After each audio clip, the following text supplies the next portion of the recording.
So, good morning, Charged Up Studio listeners, and welcome back to another episode where you get charged up for success.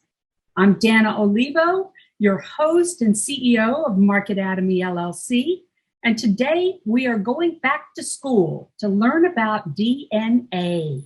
That's the DNA of your company brand. Our guest today has a distinguished career as an expert in brand clarity, an author, and public speaker.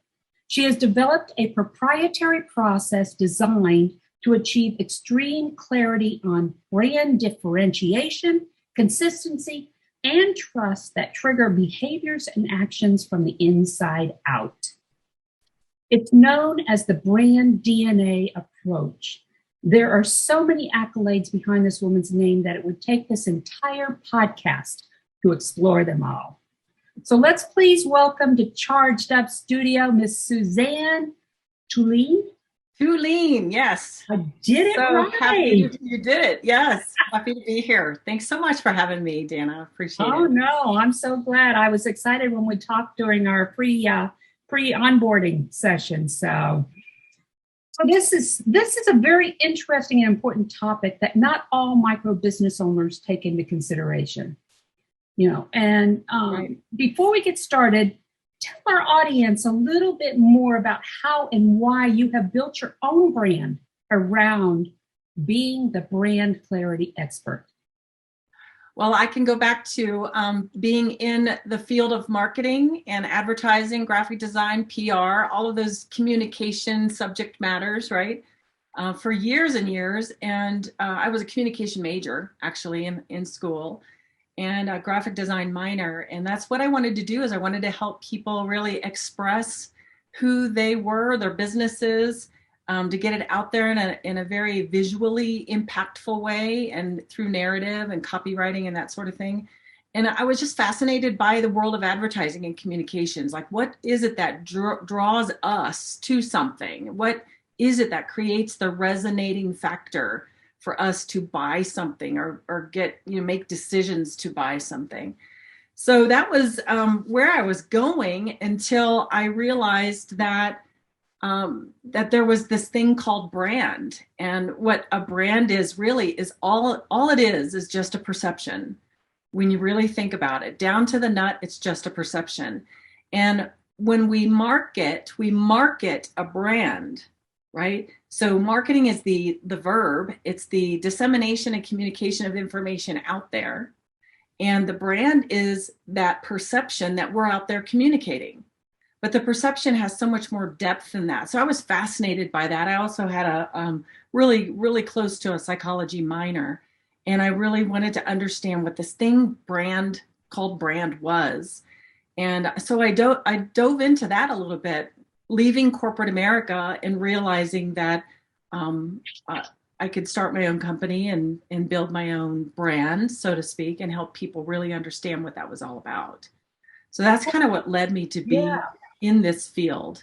Yes. When you think about it, brand is the feeling that we get. You said the perception, but it also relates to the feeling when we hear the name or we hear the music or we do this or we do that, Right. It's the emotion that's left behind. So you're right. The brand itself is not the logo. It never is, never was. It's just an icon that we connect to that feeling, that emotion, that perception of the interaction we've just had with that person or that business. So when I see that icon, then I'm going to remember that visceral sense, that perceptual sense. And in those colors, those fonts, that image will remind me of that. So it's the brand, and branding is actually the process of assigning meaning to that perception, to whatever perceptions you want others to have of you. So I am not a marketer. I'm not the person that's going to disseminate the information for the client. I'm the person that's going to assign the meaning of the brand for the client.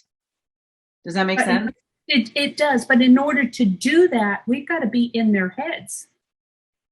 Well, no, it's the charge of the client, of the owner of the business, the personal brand, the solopreneur, all the way to the company who has 10,000 employees, to identify, define, and align themselves to specific attributes that they want to show up in and walk the talk to deliver on the promise.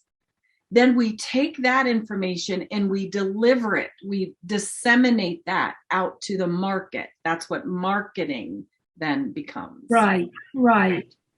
No, I understand. That kind of gets into my next question was, and I know it's a loaded question. Okay. They all are. So they all are, because it's so confusing that this aura of marketing and advertising and sales and everything else, because that's all integrated together here. Mm-hmm. And there's a lot of misconceptions out there about branding. What is a brand? Can you help clarify what a brand is? And you've already started doing that. Mm-hmm. But where I was going earlier, when you were talking about, I said we have to get into their heads. We have to know who our target market is. Yes. And what's going to resonate with them to be able to build that DNA around our brand, right? Well, okay. So there's the chicken or the egg concept, right? And yes. Talk about loaded questions. So I have a philosophy as a brand clarity expert that brand is the foundational element that is necessary in order for you to successfully market long-term. Because if you don't know who you are and what you stand for and what your value position is, then what are you out there marketing? So you're out there, if you haven't done the work, let's just say you haven't done the formalize, identify, define, and align yourselves to a brand value position, then you're out there marketing something that has not yet been defined. And so my question for my prospects and clients are, how can you fully deliver on a promise you have not yet fully defined for yourself and your employees? So that has to happen first. I mean, I see companies all the time spending money in marketing without having to formally define their brand. It doesn't mean they're successfully marketing. It means they're chasing the client. Right. No, I understand that. Yeah. Mm-hmm. Because they don't have that fundamental understanding of who they are and how they show up to then attract in a pull versus a push in marketing messaging. Yeah. No, and that's exactly where the confusion comes in sometime. Mm-hmm. Let's take my brand for example. Okay. Mm-hmm. We've got Market Academy. All right. That is the brand for my online platform. Now, I went into this academy with a cultural message, okay, that we are focusing on those first stage businesses. Mm-hmm. And we understood what they're going through. We've been there. We've done that. We want that to come across, which is what we're putting through into the environment. Now, the brand name, Market Academy, also came out of a concept that was developed, which compares marketing of a business or a business to the human body. Right. And that's why Market Academy came about, because it's all about bringing customers through the door. And how do you do that? And so where you're going is we have to know where we're coming from. What is our mission, our vision that we are moving? What is it that we want people to remember us for? Yeah. So your brand, in my opinion, Dan, and this is a great conversation because I think it's really going to be clarifying. Right. Is your company name, your business name is Market Academy, right? Mm-hmm. So there are other companies out there who serve your market as well. And mm-hmm. also say they're a university or say they might, be a learning environment that teaches them. So the brand is what actually creates the distinction between you and your competition. Right. Other people who are saying they're doing what you're doing. I I wouldn't say it's your brand name. I would say that's your business name. Your brand is what I feel and sense and believe to be true when I experience you. Yes. And I learn what you're promising to deliver and you deliver on it. Right. Yes. Right. Yes. And that's exactly it. Now, in support of what you were saying is I needed to know where I was coming from. Exactly. Before I could even come up with the name, you know, although the name happened kind of accidentally. Yeah. So but anyway, it's beautiful because when you came up with that name, now that you have your name is kind of a story in and of itself, right? And so there's narrative inherent in anatomy, right? Yeah. And then you can begin to talk about DNA and you can talk about those things that are all intricately involved in building the foundation of the business, which would be, you know, the body, building the body of the business. Exactly. Yeah. So it's a great narrative, but now you can really design your deliverables, you know, your approach, your delivery, your narrative, all of those things around this particular promise. Right. But so many businesses aren't doing that. Yeah. And this brings me to my next question. Okay. You co-wrote the book called Brand DNA, right? Yes. Where you focus on the story behind the brand being part of its DNA. Oh, absolutely. Yes. So yes. Dimensional nucleic assets is what DNA stands for. Oh, really? Whoa. Yes. Yeah. So why should a brand tell a story? What are some of the ways of revealing that story to the world or your client or whoever? I mean, that might be a big question too. Yeah, so human beings learn through storyboarding. Yeah. They storyboard in their brains all the time. If you understand the synapses and neurology and, you know, how we make connections from one thing to another, we're building out our own story and everyday experiences that we have.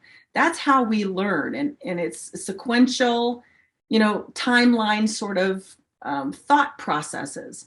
Mm-hmm. So every company, whether they've mapped it out or not, has a story and has a way of being. And that way of being is, in my opinion, the promise in my process, the promise of their delivery. And it's never specific. The brand is never specifically their product or their service. Just on a real basic level, it's not their product or service. It's the how they go about delivering that product and service, which is creates the differentiation, and how what they're promising is actually delivered upon, and is it true?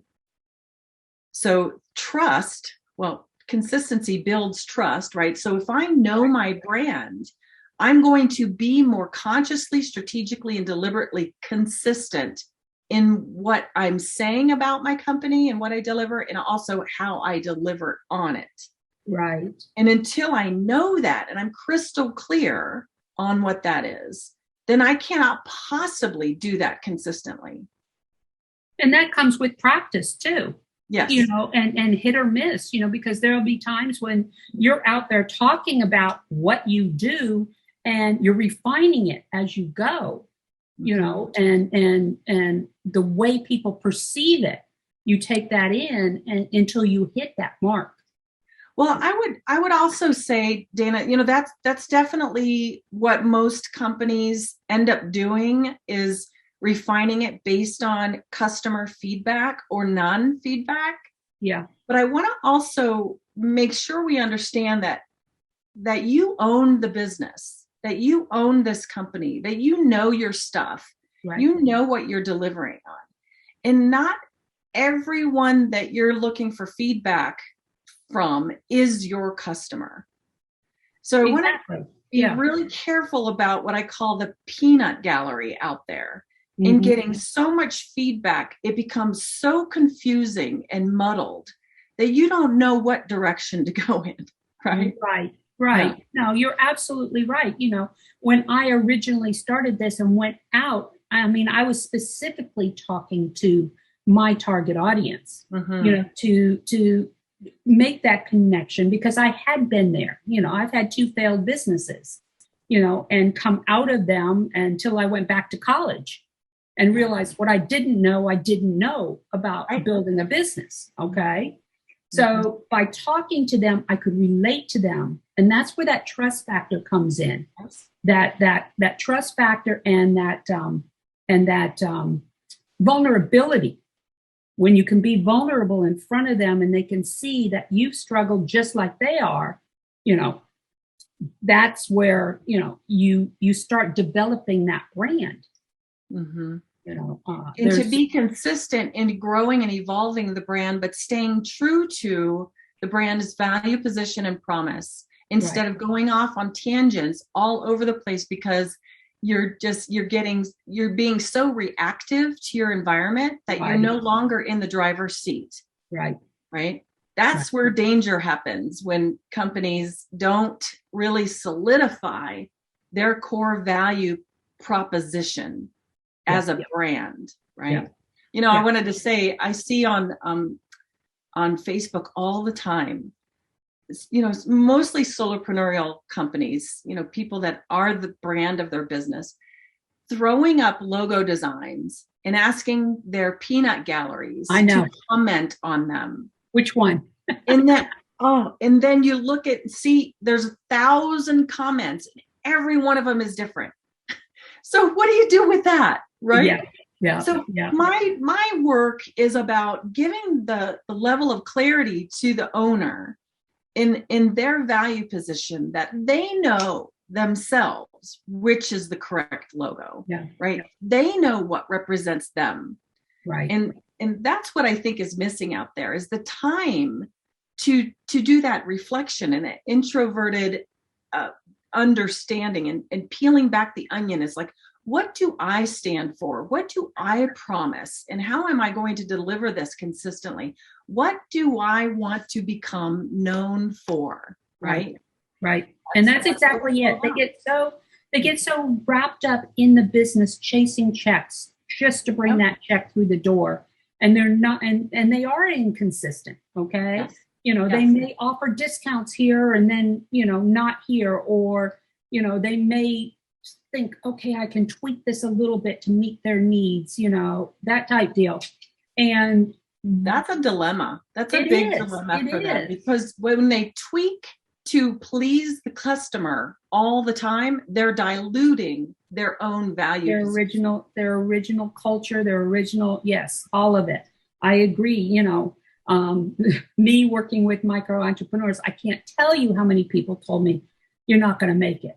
You're not going to make it. They can't pay anything, and stuff like that. Yeah. But my passion has always been micro entrepreneurs. Mm-hmm. All right.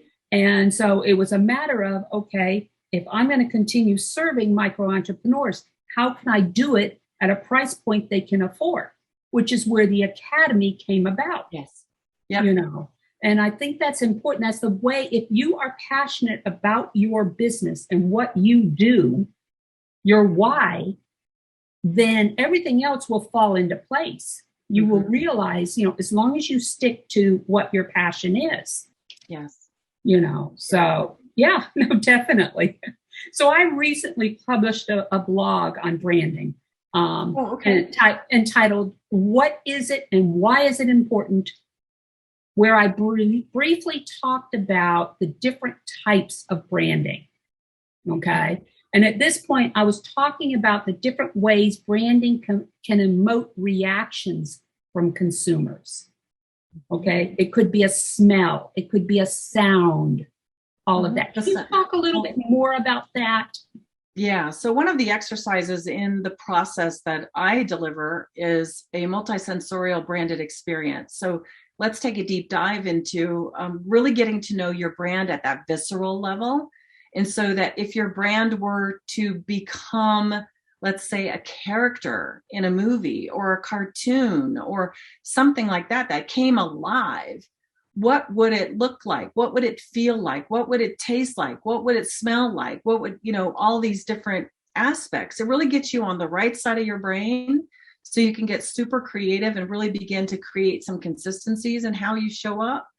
But it's super powerful Brands that attach themselves to certain smells or certain colors, of course, logo is important, but it's a visual representation or a visceral representation of a trigger that you're going to trigger that person to feel, right? Or remember when they have connected with you before, and then when they see that or smell that or hear that again, they're going to remember that experience.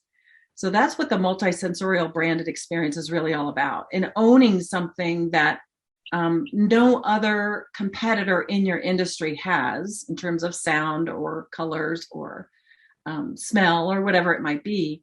But you can really begin leveraging these sorts of sensory attributes if you really sit down and think through your brand. And again, it's a process in the book and it's a process in the DNA, but it really forces you to get down to the nut, and where then you, the business owner, can begin to discern more accurately when you make decisions about growing your brand or about producing another product or growing your reach in a new market, right?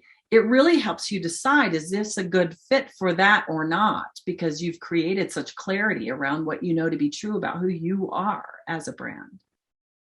Interesting.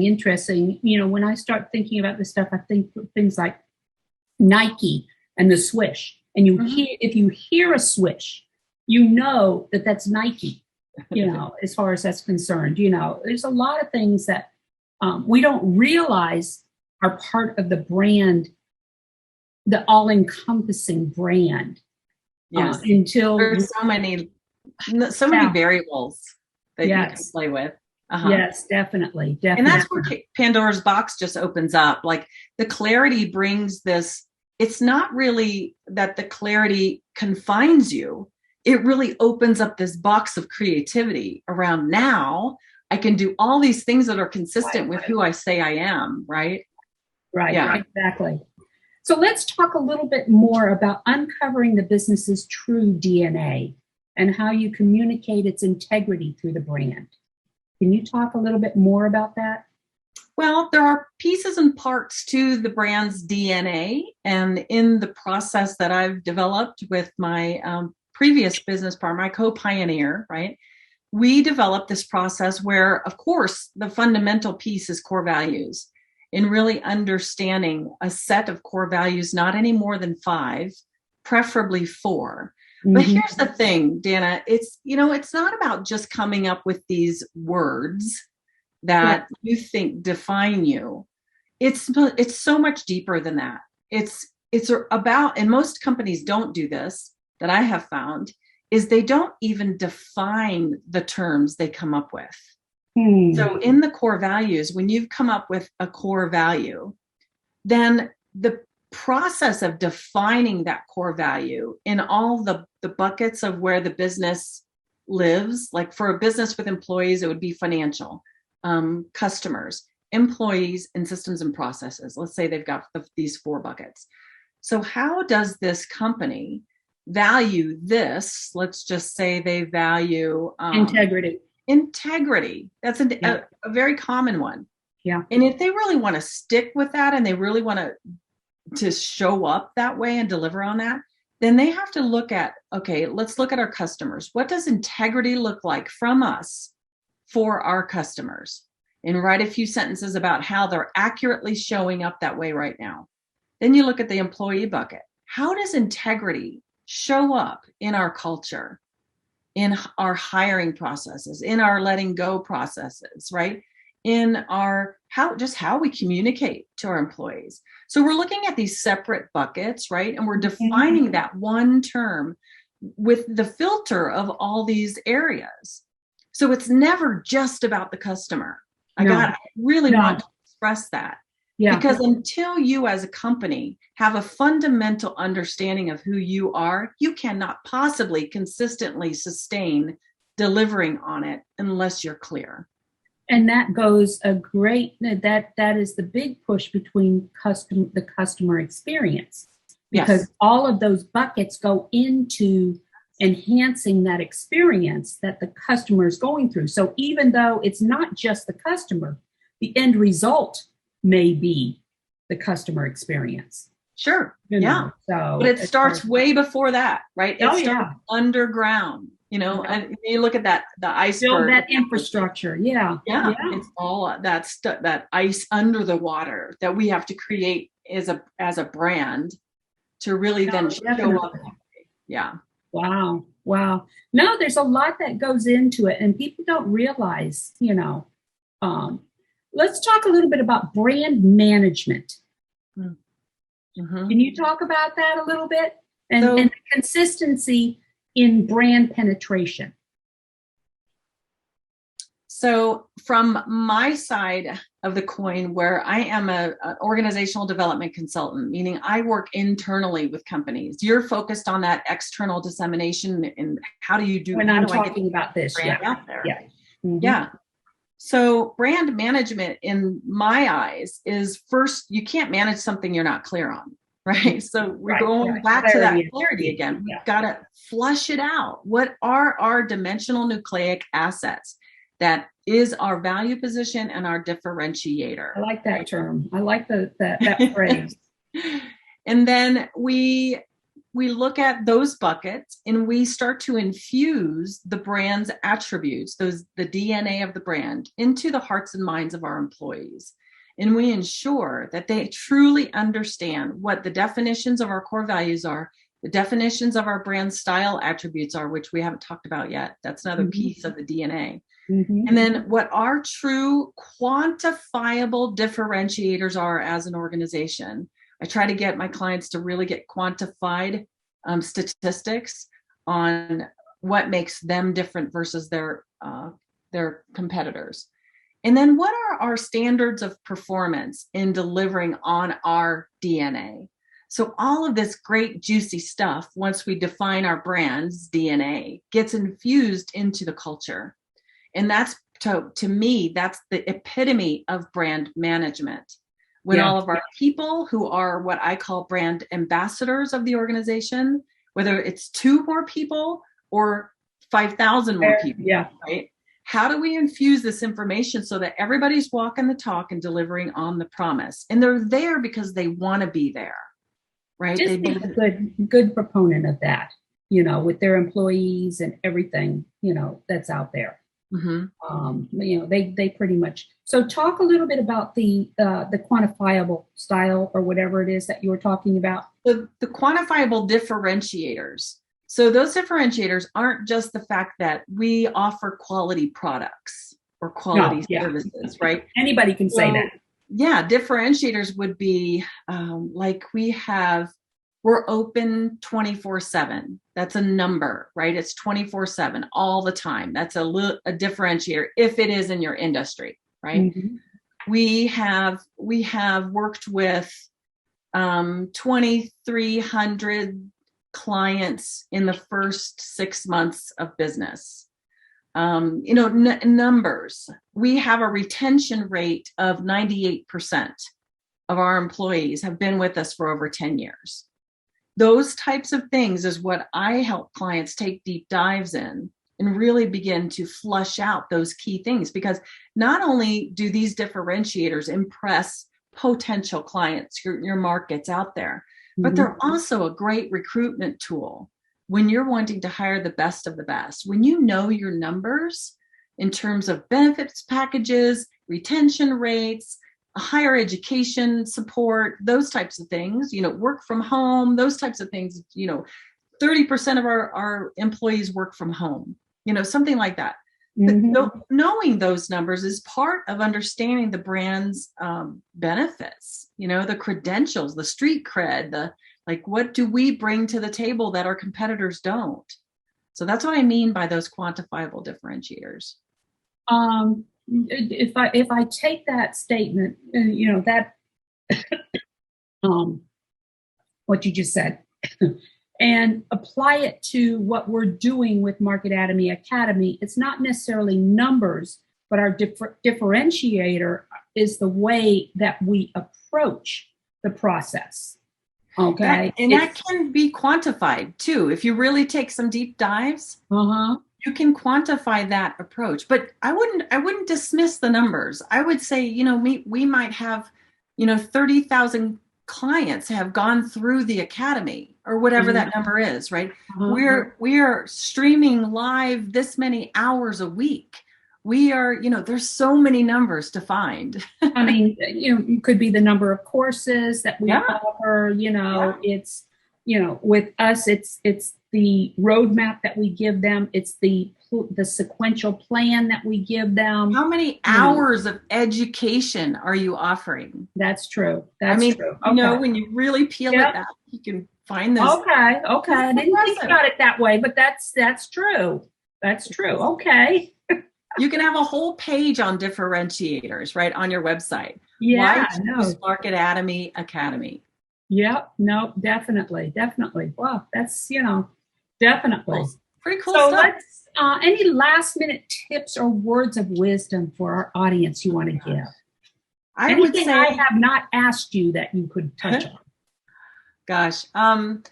Well, if you haven't done the formalized assigning of meaning to your brand, then I would highly recommend you take a look into that. And there are super inexpensive ways to do that. One's $20 for the book. There's an online course.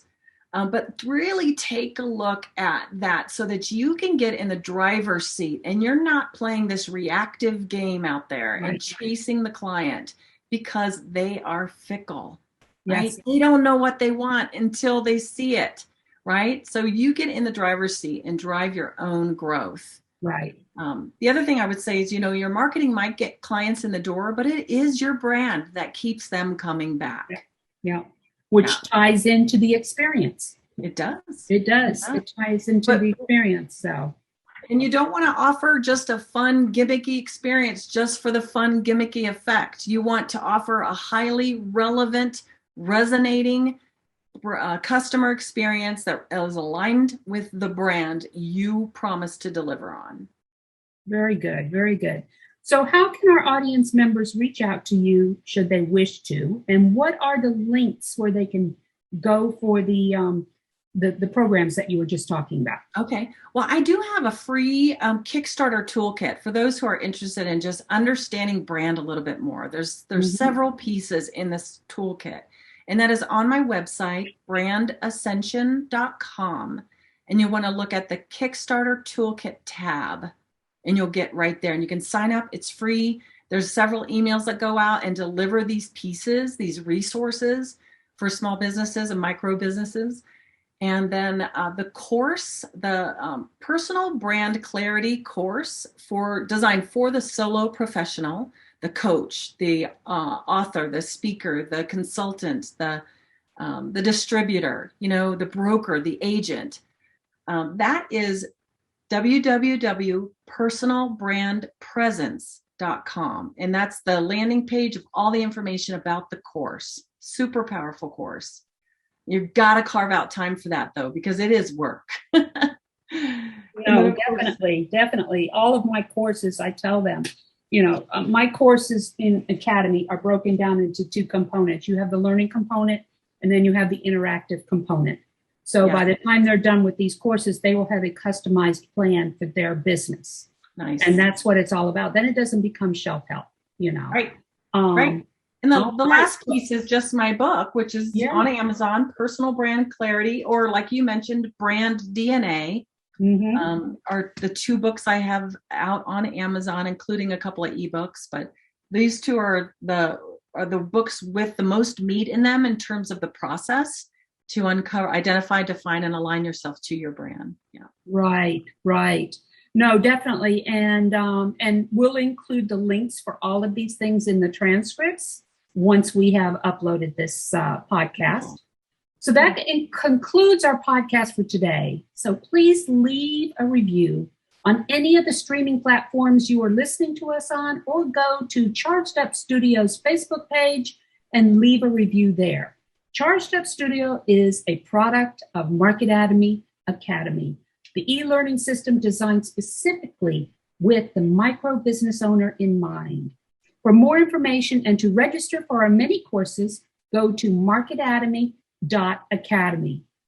So I look forward to talking more with you next week when our guest will be the best kept secret today. No, seriously. we still are nailing down our speaker for next week. So stay tuned to find out. Talk to you then, and go out and have a charged up week. Thank you, Suzanne. Thank you so much.